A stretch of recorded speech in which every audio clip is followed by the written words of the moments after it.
The John Cooper versus Technogym case. In this matter, John Cooper, who was in his early 70s at the time, was at a gym and was using this piece of gym equipment that was manufactured by Technogym. It's essentially, think of like a stationary bike, but instead of your feet doing the pedaling, your arms are doing the pedaling. So you're sitting on a seat and you're pedaling. Like in this case, John was at the gym with his wife Colleen and his son Patrick, who at the time I think was 17 or 18. They'd all gone to the gym together, and Colleen and Patrick had been on this machine the day before, a couple days before, and sort of had this competition to see who could like turn it the fastest. So they decided, oh, Dad's here now, we'll do a competition with the three of us.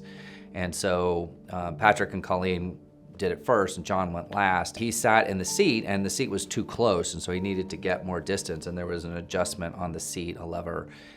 He pulled up the lever, and the seat went sliding back all the way off the machine, right out of the track. He landed, hit his head, ultimately ended up going to the emergency room to get checked out. They suspected that he did have a concussion, thought that it would probably resolve itself. He got sent to physical therapy. He was very lucky, had a really good physical therapist who John had told the physical therapist about some of the bowel issues he was having.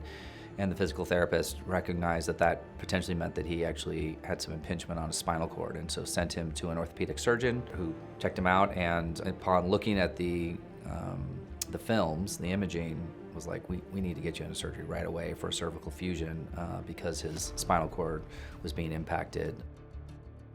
He still had this lower back issue, and eventually it was Dr. Burvin from UCSF who had done the cervical fusion, said, you know, we need to probably go in and do a lumbar fusion. So they went in and then did a lumbar fusion subsequent to that, which again stopped the progression of the problem with his spine, but doesn't resolve all of the pain. So he has to sleep in a recliner because he has to be propped up when he sleeps. Otherwise, the pain gets too bad, so he can't sleep in the same bed as his wife. He, used to do a ton of stuff with his son, bicycling and fishing and such, and really can't do any of that anymore.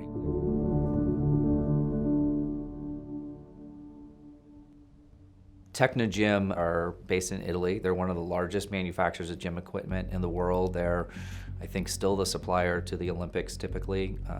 Many of the hotel gyms have Technogym equipment. They're a very popular line. Early on in the case, had a fitness professional sit on this machine and adjust this, and we asked her to adjust the seat without telling her anything about the machine, and the exact same thing happened to her. The thing wanted to get, and she has enough core strength. She was able to stop herself, but just barely. And that was when she was actually trying to move the seat forward. So John was trying to move the seat backwards and went all the way off. She was trying to move the seat forwards, and she almost went off the back. Their claim in this case was, we designed it that way intentionally because you sometimes want to have the seat off in case you want to use the machine in a standing position. Problem with that is you could put a stop at the back of it so the seat can't come all the way off, and there'd still be plenty of room for somebody to stand in front of the seat and use the machine.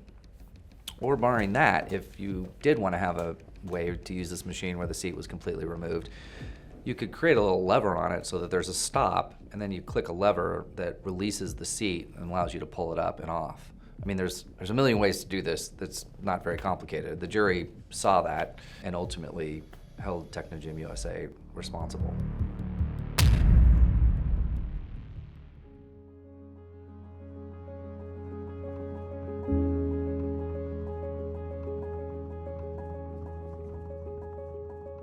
So we got the $40 million verdict on April 3rd, and we're coming back on April 4th to do the punitive damages.